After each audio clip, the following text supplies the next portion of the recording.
4 October 2019ला ग्रामदैवत पोटोबा महाराजाच्या साक्षीने सांगितलं होतं की या सुनील शेळकेला एक वेळ संधी द्या. तुमचा पैसा नको, तुमचा मानपान नको, सन्मान नको, एक वेळ संधी द्या, तुमच्या संधीचं सोनं करून दाखवील. आणि हा सुनील शेळके आज तुम्हाला सांगतो 4 ऑक्टोबर 2024ला या मावळच्या मायबाप जनतेला जेवढं मला डोक्यावरती घेऊन मोठं केलं, जेवढ्या विश्वासानं या महाराष्ट्रभर पाठवलं, ह्या जनतेला सांगतो सुनील शेळकेनं आजही एक पैसा स्वतःसाठी मिळवला नाही. ज्यांच्याकडून जे मिळेल ते घेतलं. माझा करता धरता बाप सुद्धा व्यासपीठावरती आहे आणि 5 वर्षाच्या काळामध्ये 73 कोटी रुपये जनतेकरता गोळा केले आणि जनतेसाठीच देऊन टाकले. कुणा धमक असेल आणि जर कुणाचा विश्वास नसेल तर त्यांनी पोटोबा महाराजाच्या देवळामध्ये यावं. हा सुनील शेळके कधी यायला तयार आहे. बदनामी करू नका, बदनामी करू नका, बदनामी करण्याचा प्रयत्न कुणी करू नका. माझी एवढी तुम्हाला विनंती आहे. सुनील शेळकेची बदनामी होत नाही, परंतु या मावळ तालुक्यातल्या प्रत्येक व्यक्तीची त्यामध्ये बदनामी होते. माझ्या नेत्याची बदनामी होते. आणि म्हणून पैशाकरता आमदार झालेला नाहीये. जिथं जिथं जे लागेल, जे करता येईल ते करण्याचा आपण सर्वांच्या आशीर्वादाने मी प्रयत्न केला. ज्यांनी ज्यांनी मला मागच्या 5 वर्षामध्ये जो निधी दिला, ज्यांनी आर्थिक मदत केली, कुणी CSR फंडातून मदत केली, अनेक कंपन्यांच्या या ठिकाणी डायरेक्टरांना देखील बोलवले, काहींना चेअरमन मंडळींना बोलवलं आहे. मी सर्व दानशूर व्यक्तींचं देखील मनापासून आभार व्यक्त करतो. येणाऱ्या काही अवघ्या दिवसामध्ये आचारसंहिता जाहीर होईल. अनेक जण इच्छुक आहेत. महायुतीकडून कोण उमेदवार आहे हे मावळ तालुक्यात अजून माहीत नाही किंवा मला देखील माहीत नाही, परंतु अनेक जण तयारी करतायत. प्रत्येकाला संविधानानं अधिकार दिलेला आहे. कुणीही विधानसभेला, ग्रामपंचायतीला किंवा लोकसभेला उभं राहू शकतो. जनतेची विश्वासार्हता घेऊन जर जनतेला पटलं तर तुम्हालाही आमदार खासदार करतील.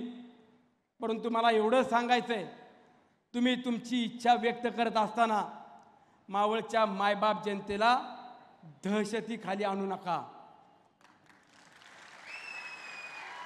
मावळच्या मायबाप जनतेला कुठल्या दडपणाखाली आणण्याचा प्रयत्न करू नका. मावळच्या मायबाप जनतेला तुम्ही दडपशाही खाली आणण्याचा प्रयत्न कराल तर दादा तुम्हाला व्यासपीठावरून सांगतो, आज माझी मायबाप जनता प्रेमळ आहे. एखाद्यावरती जीव लावला तर त्याचा करेक्ट कार्यक्रम करते.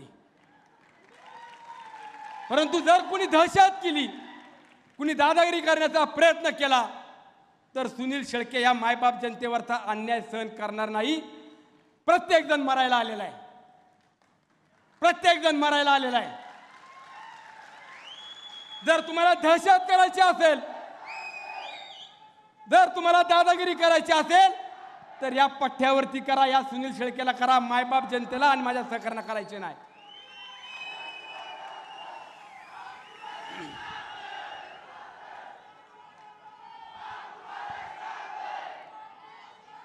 आम्ही धर्म पाळला. आम्ही तालुक्यातील प्रत्येक वाड्या वस्त्यावरच्या प्रत्येक व्यक्तीला न्याय देण्याच्या भूमिकेतून काम करण्याचा प्रयत्न केला. दादा मी कधी तुमचाच आदर्श घेऊन कधी जातीपातीचं राजकारण केलं नाही. दादा मी कधी तुमचाच आदर्श घेऊन कधी जातीपातीचं राजकारण केलं नाही. कोण कुठल्या धर्माचा, कोण कुठल्या जातीचा, कोण कुठल्या विचाराचा, कोण कुठल्या पक्षाचा आहे हे 5 वर्षामध्ये मी कधी पाहिलं नाही. कोण भाजपचा, कोण शिवसेनेचा, कोण काँग्रेसचा कधी पाहिलं नाही. जो येईल त्याच्यासाठी उभा राहिलो. म्हणून आज ते सुद्धा व्यासपीठावरती आहे आणि आमचे रमेश भाऊ सुद्धा व्यासपीठावरती आहे. पण काही मंडळींना वाटलं कार्यक्रमाला जायचं कसं. कार्यक्रमाला गेलो तर आपण जे काही गावागावांमध्ये जाऊन दादांच्या विरोधात सांगतोय ते भांडं फुटल, आपण जी बदनामी करतो ती आपली उघडकीस येईल. परंतु मला एवढं सांगायचंय, मागच्या 25 वर्षात तुम्ही काय केलं मला काढायचं नाही, मला त्याच्यावर जायचंय नाही. 5 वर्षात सुनील शेळकेनं दादांच्या माध्यमातून काय केलं याचा लेखाजोखा जनता तोलमाप करते. अरे उभं राहायचं, मला विधानसभेला उभं राहायचं, मला आमदार व्हायचं, मला उभं राहायचं, मला आमदार व्हायचं.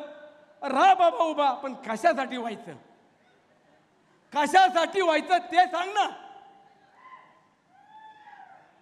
कशासाठी व्हायचं? दादा कमी पडले, दादांनी तालुक्यात विकास कामं केली नाही, व्हायचं तर कशासाठी व्हायचं? फक्त या विकासाचा रथ थांबवायचा, या विकासाला खीळ घालायची म्हणून कुणाला जर आमदारकीची स्वप्न पडत असतील तर ती मायबाप जनता कधी स्वप्न तुमची पूर्ण करणार नाही.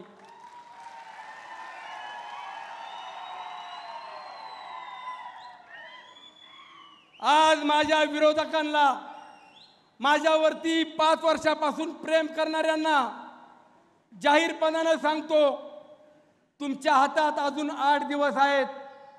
विजयादशमीच्या दसऱ्याच्या पर्यंत तुम्हाला मुदत.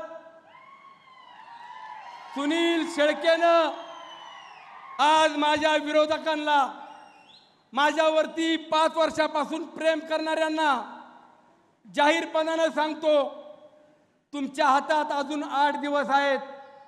विजयादशमीच्या दसऱ्याच्या पर्यंत तुम्हाला मुदत. सुनील शेळकेनं कुणाची भाड खाल्ली, सुनील शेळकेनं कुणाची टक्केवारी खाल्ली, सुनील शेळकेनं कुठल्या शेतकऱ्याला लुबाडलं, सुनील शेळकेनं कोणत्या आया बहिणीची फसवणूक केली, सुनील शेळकेनं कुणाचा सातबारा लिहून घेतला, सुनील शेळकेनं कुणावरती अन्याय केला, त्याचं नाव सांगावं. तुम्हाला 8 दिवसाची मुदत, तुम्हाला 8 दिवसाची मुदत. आम्ही काम केलं, आम्ही तळमळीनं काम केलेलं आहे. माझी विनंती आहे, या तालुक्याची आणि आमची बदनामी करून कुणी स्वतःची पोळी भाजण्याचा प्रयत्न करू नका. आणि म्हणून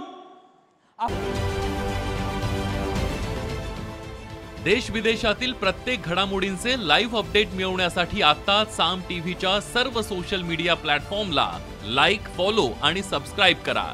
तसंच सर्व नोटिफिकेशनसाठी बेल आयकॉन प्रेस करायला विसरू नका.